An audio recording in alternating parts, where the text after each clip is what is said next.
اور وہاں پہ جو سب کچھ ہوتا ہے وہ چائنیز مافیا کے انڈر ہی ہوتا ہے، اور ان کے ساتھ پاکستانی ایجنٹس، انڈین ایجنٹس، اسی طرح افریقہ کے ممالک روانڈا ہو گئے، یوتھوپیا ہو گیا، فلپینز ہو گیا، ملیشیا ہو گیا، ان ممالک کے لوگ آتے ہیں اور وہاں کام کرتے ہیں، اسکیمنگ کرتے ہیں۔ اچھا، یہ اسکیمنگ کیا ہے؟ یہ وہی اسکیمنگ ہے جو ٹیلی فون کے ذریعے آپ نے عربیوں کے اکاؤنٹس خالی کروانے ہیں، یا یورپ میں بیٹھے ہوئے لوگوں کو گھیر کر لڑکی بن کر، یا جیسے بھی ان کے اکاؤنٹ سے پیسہ نکلوانا ہے؟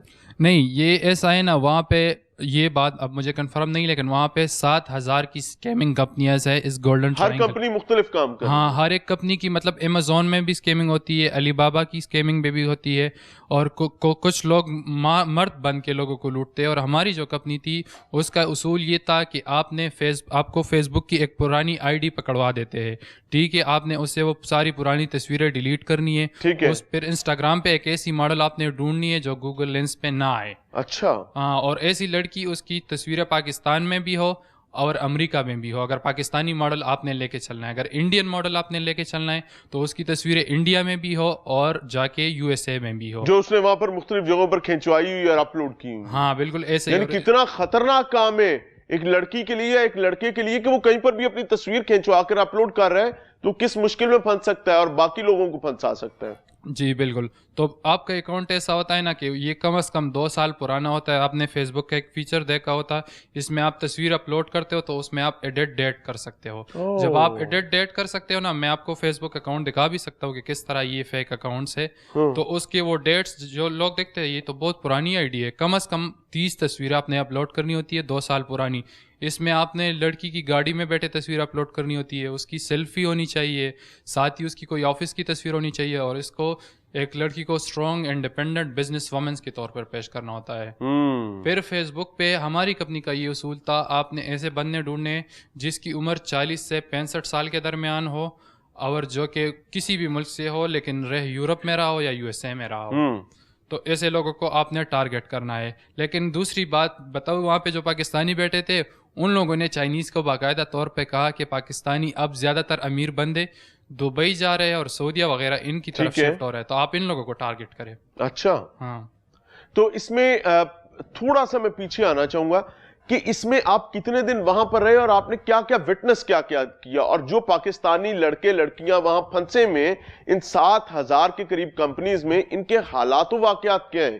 کن حالات میں اپنی زندگی گزار رہے ہیں؟ جی اچھا، میں وہاں پہ کمپنی میں 5 نومبر کو گیا تھا، اور تقریباً کمپنی سے میں 25-26 دسمبر کو میں کمپنی سے بھاگ کے نا پولیس اسٹیشن تک پہنچ گیا۔ اوکے، اور 31 جنوری لاؤ پولیس کے پاس؟ نہیں، لاؤ پولیس کی نہیں، چائنیز پولیس کے پاس، گولڈن ٹرائنگل۔ اچھا، وہاں پہ گولڈن ٹرائنگل میں پولیس بھی چائنیز پولیس ہے؟ لاؤ پولیس بھی ہے، چائنیز پولیس بھی ہے، لیکن یہ جو کمپنی ہے یہ چائنیز پولیس کو بھی پتا ہے کہ یہ اسکیمنگ کا ہی کام کرواتی ہے۔ اچھا، لیکن اگر آپ کا کوئی ریٹرن وغیرہ کانٹریکٹ نہیں ہوا ہے تو یہ آپ کا پاسپورٹ لے کے دے دیتی ہے۔ ہاں، تو آپ وہاں پہنچے، انہوں نے آپ کی مدد کی اس معاملے میں نکلنے میں؟ جی، میں پولیس کے پاس چلا گیا، ان کو بتایا، تو آپ کے پاس کمپنی کا کارڈ ہوتا ہے نا، مجھ سے تو کارڈ جیسے ہی آپ کو کمپنی سے نکالتے ہیں تو آپ کا کارڈ اور آپ کا سارا فون چیک کر دیتے ہیں، لیکن میں نے ان کو نہیں بتایا کہ میں کام کرنا چھوڑنا چاہتا ہوں۔ میں فوراً ہی گیا، میرے پاس اپنا کارڈ بھی تھا، کارڈ کی تصویر میرے پاس اب بھی موبائل میں نے کسی دوسرے بندے کو سینڈ کی تھی پہلے سے کہ مجھے اس طرح کا معاملہ پیش آ سکتا ہے، آپ یہ کارڈ دیکھ لے پھر مجھے سینڈ کر دینا۔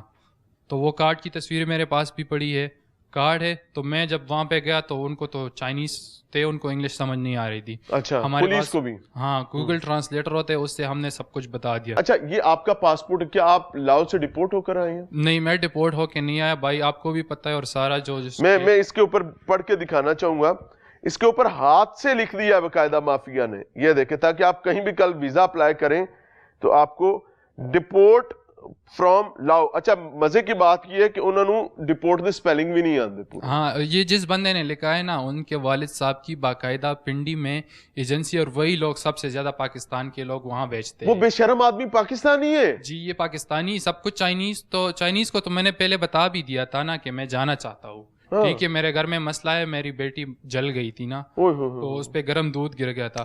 تو اس چائنیز نے ایسا کیا نا, اس پہ تھوڑا سا آرام پھر بھی اس میں تھا. اس نے کہا ٹھیک ہے آپ جا سکتے ہیں, لیکن جب ایجنٹ سے پوچھا یہ جا سکتے, نہیں ایسے نہیں جائے گا, کیونکہ ایجنٹ کو ہمارے پیسے ملے ہوئے ہوتے, ہم کو وہ فروخت کر دیتے. اگر میں واپس جانا چاہتا تھا تو ان کو, آپ سمجھتے ہیں آپ کو بیچا گیا تھا؟ جی مجھے بیچا گیا تھا 20,000 یوان. یہ سب سے کم ریٹ آپ کا وہاں پر لگتا ہے, یہ میرے خیال میں کیا کیا ریٹ ہے پاکستانی کے بیچنے کا وہاں پر؟ 20,000 یوان سب سے کم ریٹ ہے, جس پر آپ بکے تھے, جس پر میں بکا تھا. آپ کے ایجنٹ نے آپ کو 20,000 یوان میں بیچا تھا؟ جی 20,000 جو چائنیز مافیا سے اس نے لیا تھا. جی چائنیز جو آپ نے پلے سے بھرے تھے وہ کتنے تھے؟ میں نے 7 لاکھ روپے بھرے تھے. لیکن دوسری بات یہ بتاؤں نا کہ پاکستان سے جب آپ ویتنام آتے ہو, یہ ٹکٹ اور ویزا, اور ویتنام میں کیونکہ لاؤس کی ایمبیسی نہیں ہے پاکستان میں, تو آپ کو پہلے یا ویتنام لے کے جایا جاتا ہے, یا ملیشیا لے کے جایا جاتا ہے, یا اس کے علاوہ آپ کو کمبوڈیا لے کے جایا جاتا ہے. ویتنام, ملیشیا یا کمبوڈیا؟ جی یہ 3 موسٹلی ممالک ہے. لیکن میرا پہلے ملیشیا کا ویزا لگا تھا, لیکن ملیشیا کا سین یہ بن گیا تھا کہ وہاں وہ 1200 پاکستانی ڈپورٹ ہو گئے تھے. اگر آپ کو یاد ہو تو 1200 پاکستانی ڈپورٹ ہو گئے تھے کہ گرفتار ہو گئے تھے, یہ مجھے کنفرم نہیں. تو پھر مجھے ویتنام کا ویزا لے کے دیا. یعنی ملیشیا کوشش کر رہا ہے, پاکستانی باز نہیں آ رہے ہیں. ہاں یہی مسئلہ ہے.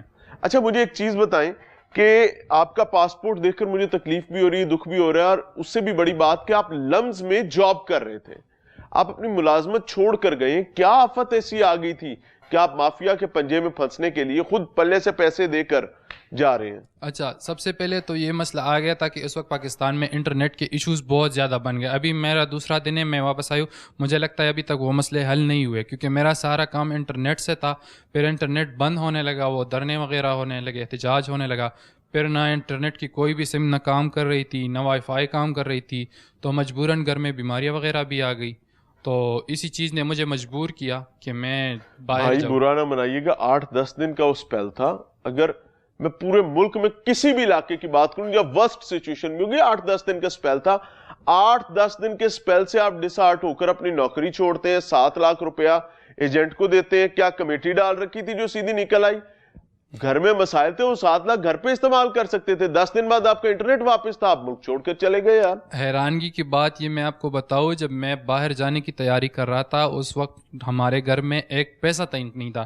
یہ 7 لاکھ روپے جو ہے میں نے قرضہ لیا تھا, لیکن انٹرنیٹ مسلسل نہ ٹھیک ہو رہا تھا, نہ کوئی مجھے راہ نظر آ رہی تھی. میں سوچ رہا تھا کہ یہی مسئلہ پاکستان میں, آپ کو پتہ ہے پولیٹیکل انسرٹنٹی ہے, اور جب پولیٹیکل انسرٹنٹی چلتی ہے تو پھر ملک کے مستقبل کا کچھ پتہ نہیں چلتا. بھائی 7 لاکھ روپیہ کسے ادھار لیا تھا آپ نے؟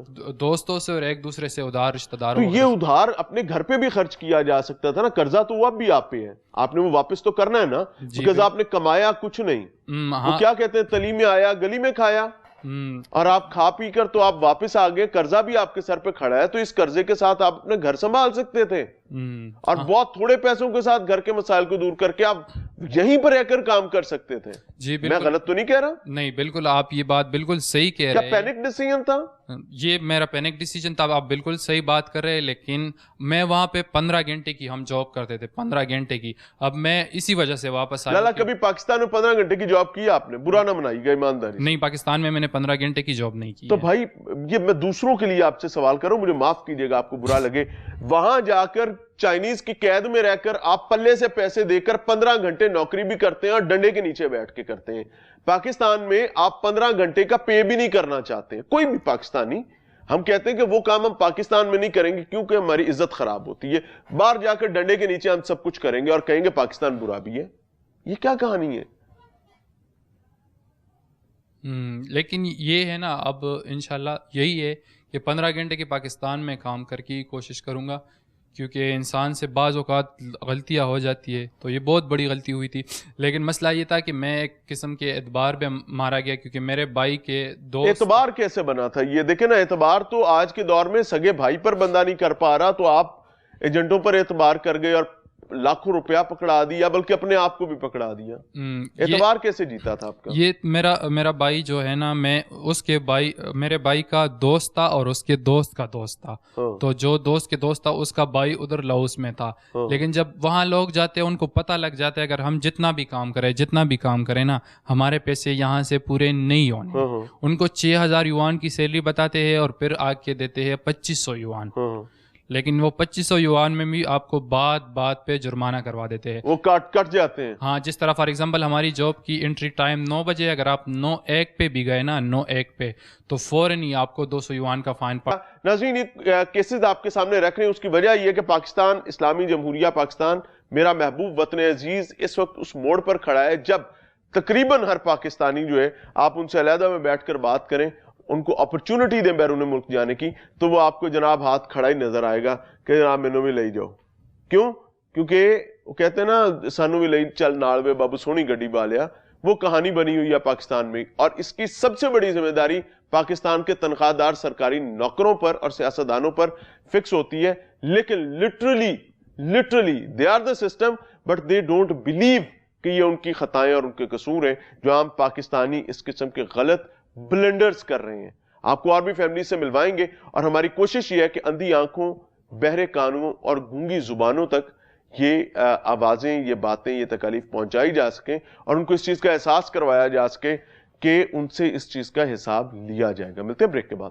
ناظرین, پروگرام میں ایک بار پھر سے خوش آمدید. آج کے پروگرام میں چونکہ ٹیم پاکستان پوچھتا ہے نے جو بیڑا اٹھایا ہے, وہ ان پاکستانیوں کی آواز بننے کا ہے جو پاکستانی بے یار و مددگار وطن عزیز اسلامی جمہوریہ پاکستان سے دور مافیاز, بالخصوص چائنیز مافیاز کے چنگل میں پھنسے ہوئے. اور اس حوالے سے اس وقت ہمارے ساتھ موجود ہیں محمد حمزہ صاحب, جن کا تعلق کمالیہ ٹوبا ٹیک سنگھ سے ہے, اور یہ کمبوڈیا گئے تھے بیسیکلی ملازمت کرنے کے لیے, اور کام تھا کال سینٹر کا, اور اس کے نتیجے میں ان کو کیا بھگتنا پڑا ہے, ان کی کہانی انہی کی زبانی. السلام علیکم حمزہ, کیسے ہیں آپ؟ ٹھیک ہے, صحت اچھی ہے آپ کی؟ السلام علیکم, میرا نام محمد حمزہ ہے, میں تحصیل کمالیہ, ضلع ٹوبا ٹیک سنگھ, ڈویژن فیصل آباد کا رہائشی ہوں.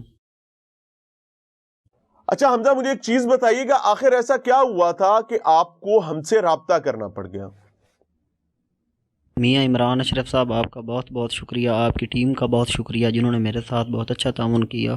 میں نے فہیم نام لڑکے کی ویڈیو دیکھی سچ نیو ٹی وی پہ, اور اس کے ساتھ جو ہوا میرے ساتھ بھی ویسا ہی ہوا.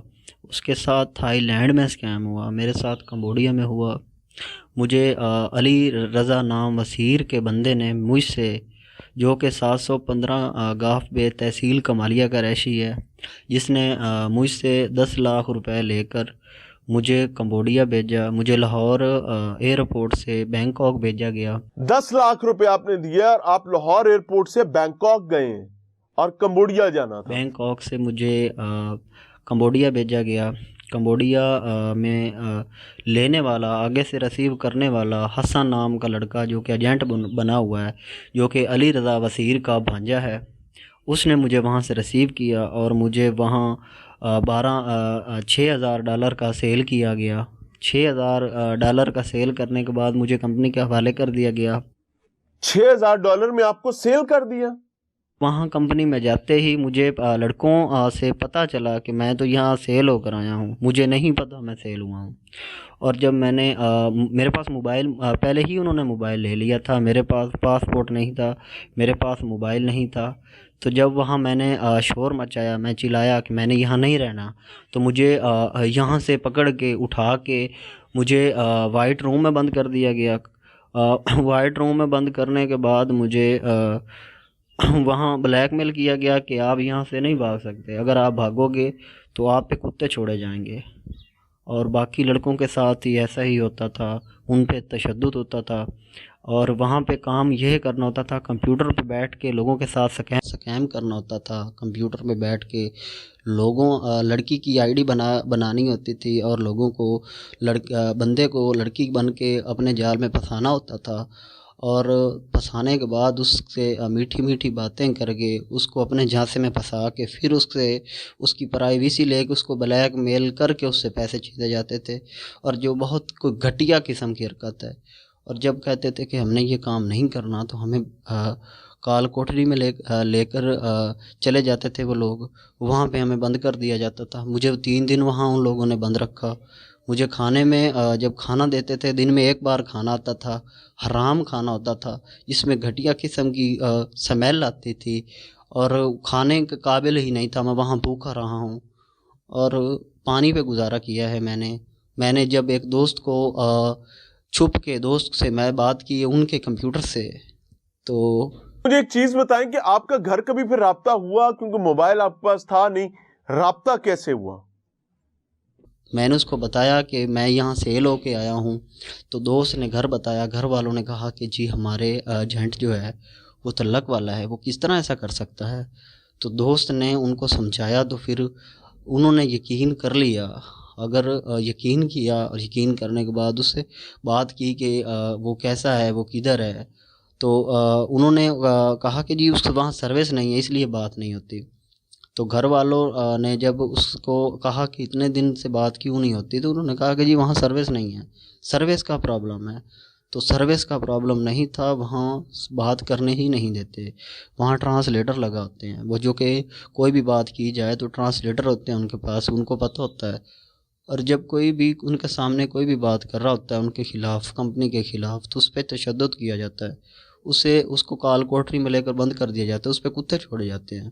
تو پھر گھر والوں نے $12,000 پھر دیے اور مجھے وہاں سے واپس بلایا.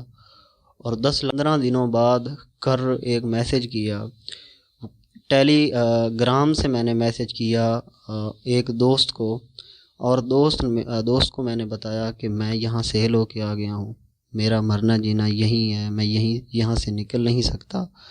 تو میرے دوست نے جب گھر بتایا تو گھر والوں نے کہا کہ جو بھیجنے والا ایجنٹ ہے وہ ہمارا تعلق والا ہے، وہ اس طرح نہیں کر سکتا. تو جب اس سے بات گھر والوں نے کی تو اس نے بتایا کہ وہ جس جگہ پہ ہے وہاں سروس نہیں ہے، اس لیے آپ کی بات نہیں ہو پا رہی. وہ بالکل ٹھیک ہے، اس کو کوئی ٹینشن نہیں ہے. تو جب گھر والوں نے کہا کہ ہماری اس سے بات کروائی جائے تو پھر وہ کہتا تھا کہ وہاں پہ سروس نہیں ہے، 1-2 دن میں بات ہو جائے گی. ایک دن ہوتے ہوتے کافی دن گزر گئے.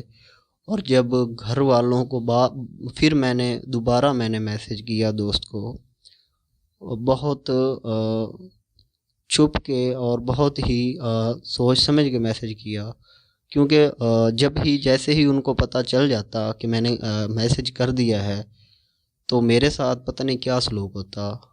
آپ نے وہاں پر کیا سلوک ہوتے دیکھا پاکستانیوں کے ساتھ یا دوسری قومیت کے لوگوں کے ساتھ جو وہاں پر روزگار کے لیے گئے میں، وہاں پر چائنیز مافین کے ساتھ سلوک کیا کرتا تھا؟ جب ان کو کوئی بات ناگوار گزرتی تھی، کسی چیز سے ان کو برا لگتا تھا، تو کس قسم کا سلوک کرتے تھے؟ جو سلوک میں وہاں رہتے ہوئے لڑکوں کے ساتھ دیکھتا تھا، جن پہ وہ دھمکی دیتے تھے کہ اگر آپ نے یہاں سے بھاگنے کی کوشش کی یا گھر رابطہ کرنے کی کوشش کی تو آپ پہ کتے چھوڑیں گے ہم.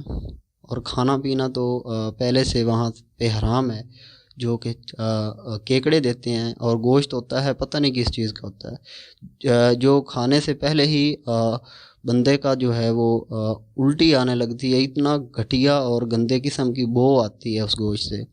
اور میں آپ کو بتا نہیں سکتا کہ میرے ساتھ وہاں کیا سلوک ہوا.